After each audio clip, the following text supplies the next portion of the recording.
Well, hello everyone. It is July the 2nd, and sorry for the wobble there. This is my first chance to look in on Gilligan since we put in those tubs of watermelon. I'm loosely calling them bait trays because I would like to start preparing Gilligan for harvest again in the next few weeks. Oh, there's a little pill bug helping out the worms. So let's just see if the worms went for my watermelon. Oh, here's a watermelon tub right here. I guess that scrap of green over there, I don't know. I thought I buried one either end, but this one looks like it's dead in the middle. So let me just pull it up, see what there is in it. Again, this is just a loose harvest because we will be sifting these worms out. Yes, there are worms underneath as well. I did bring a container here to kind of grab whatever worms are underneath. Oh, there's a few more. And I will just be adding these to my other systems. There we go. Just grabbed a few more. That is still a piece of, that looks like a partly digested piece of manure, still in the shape of one of those road nuggets, but it feels like castings. All right, so back into the bin it goes. So let's see what's in this container. Okay, tip that over. Oh, there's a worm escaping over here. So I put leaves on the bottom, and then I put watermelon on the top.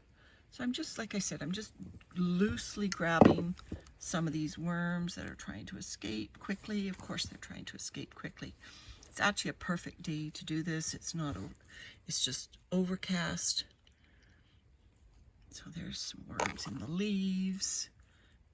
There's some more worms, more leaves. And there's the chunks of watermelon, more worms. There we go. So just a loose harvest of some of Gilligan's worms. Obviously they made castings where the watermelon was. There we go. Oh, you see the tails disappearing? That's cute. So not a huge bundle of worms, but that was just, and so I will put some of this bait back because you can multi-purpose bait once the worms, see, there's no more worms on that piece of watermelon, so I will put it back in my bait container. Oh, I should check to make sure the bait container is empty. No, it's not. Any worms in there? No, that's, oh, there are, but I'm not going to disturb them. So it's just leaves on the bottom, and you can see some springtails. Oh no, that's the grit I put on. I put on extra grit on that watermelon because I was worried it would be a little acidic. I don't know if watermelon is, it's not citrus. So that's a bit of the container, I think, not a bit of watermelon. So these are those leaves. Here's some more watermelon rind down here. Yeah, there's still a worm on it. Take it off. Okay, so obviously this is a slow process to get the worms out of Gilligan. It's a very large surface area, so for the worms to find these bait containers, I don't know how much they travel end to end in a container on any given week. It's been less than a week. Some of them found it and some of them didn't. So yes, I've just put more carbon and the leftover watermelon there. Now where is my second container? I think it's over on this side. It's right on the edge here. So I'll do the same. I'll lift it up, bring it over, look down the hole.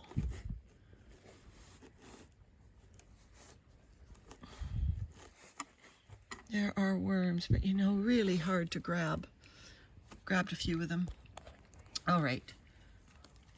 Oh yes, they're all over there. Just try to grab a few more.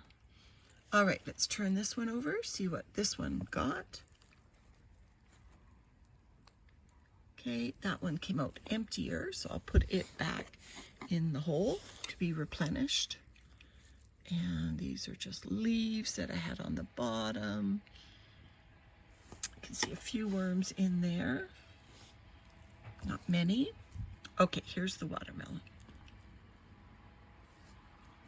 So, looks like the worms did not find this watermelon. Oh, there's one.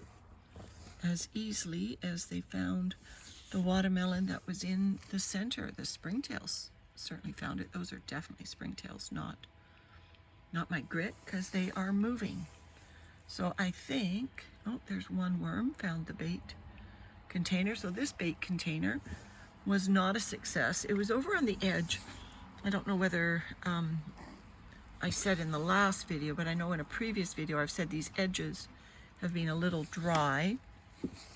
I actually sprinkled Gilligan with the hose after I finished our last video, because I was worried that it was getting too dry. And so it now seems quite moist, actually.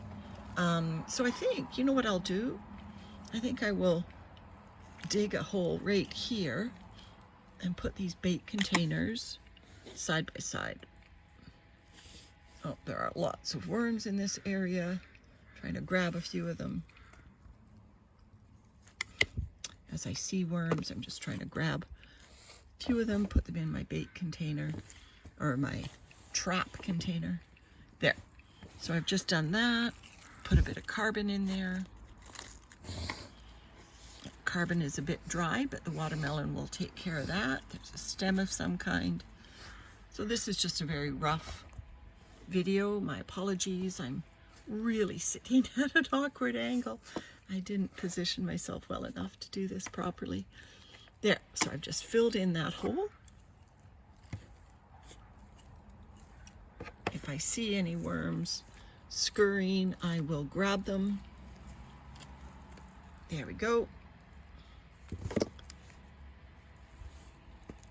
So why I am emptying Gilligan is I want to get all these castings out into the garden soon, July for certain.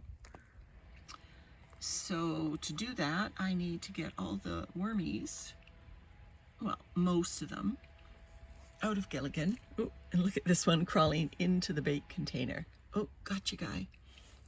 He actually was crawling into it while I was sitting here.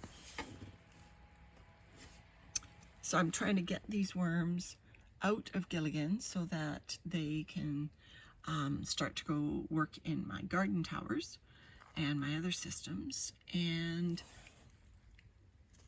this beautiful set of castings again can go into my garden and do good things for our fruit and veggies. So anyway, just looking at this, this obviously was bait of some kind. There's worms on it. So I might form a little pile and just get down to the worms alone here. So just by mounding it up a little bit. It's not a bright sunny day, it's overcast, but the worms nevertheless will go down. They won't like coming up to the air. And I'm just going to give a light fluff, because like I said, I actually put quite a bit of water in here. A little worried about maybe putting too much water in. Only time will tell whether that is the case, whether we've erred on the side of too much. There's a chubby one. Gosh, I almost thought that was a cutworm or something first, but nope, that's a worm. He's definitely thicker than he is long. All right, guy, you can go down there. Okay, so let me just turn this up.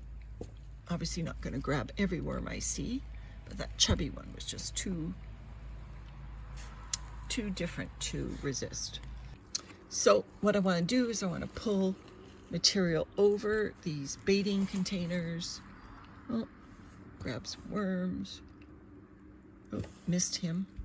He went down. Oh, came up again like a whale. There you go. So I want mound material on top so they can find, the worms can find them on all the edges. And then off camera I will tidy up all this cardboard and bring you back when it's done. So I wanted to show you something. I just mentioned that I wet down the bin quite thoroughly with a sprinkler hose before I closed it up the last time. And instead of the worms being up on the big lid in the condensation, you know where the babies are? The babies are here on, on the cardboard. I've been picking off dozens of them. You see more babies right there.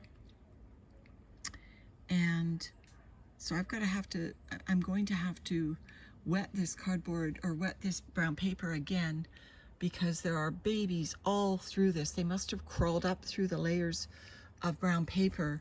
I have more to go through. I've kind of mostly gone through this stuff that I've stacked, but I just turned this one over and I went, oh my goodness, they're everywhere.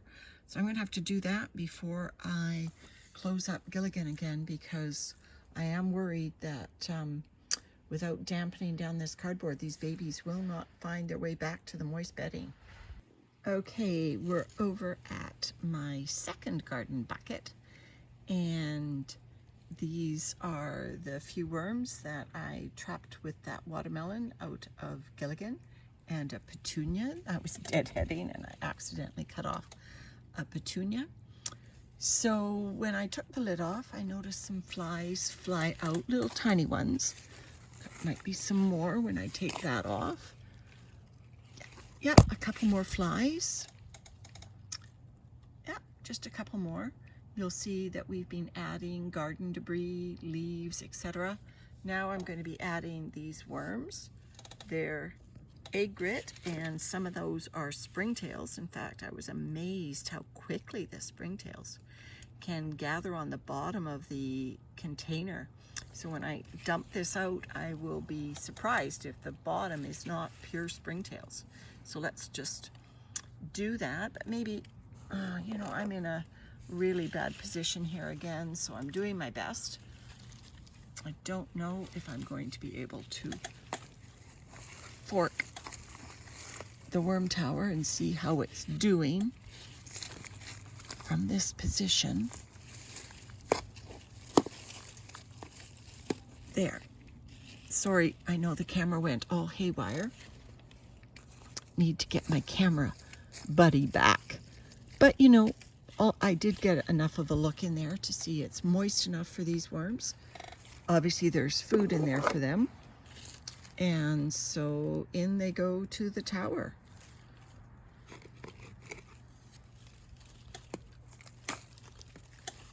So there they go. I'll lift the phone as best I can. So that's probably, I would guess, maybe 70, well, maybe 75. I'll try to zoom in. 75 or more worms going down into the tower. You know, I found a lot of babies on the brown paper, and you know, I stopped putting them in this baiting container and started just putting them back in Gilligan because there were so many of them. I bet there was well over 100 babies, and they all looked like newborns. It was really amazing. They were all really, really tiny. If I saw one that was closer to, I'm going to say, half an inch, quarter of an inch long, you know, so you could sort of see the definition of the worm easily, I put it into that bait container. But most of them I just put back in Gilligan to grow up a little bit before I bait them out again. All right. Thanks everyone for watching.